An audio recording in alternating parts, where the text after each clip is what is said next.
চোখটা বন্ধ করেন, চোখের পানি ছাড়তে থাকেন, মন হালকা হতে থাকবে, সিজদায় রবকে বলতে থাকেন, যা বলার বলতে থাকেন, যেভাবে বলার বলতে থাকেন।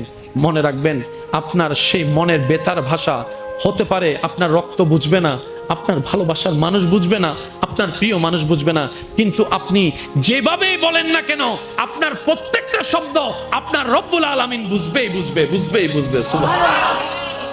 আপনি যখন ওনাকে দুঃখের কথা বলবেন, উনি আপনার দুঃখটাকে হালকা করে দিবে। সেই দুঃখের খবর প্রকাশ করে আপনাকে কখনো বেইজ্জত করবে না।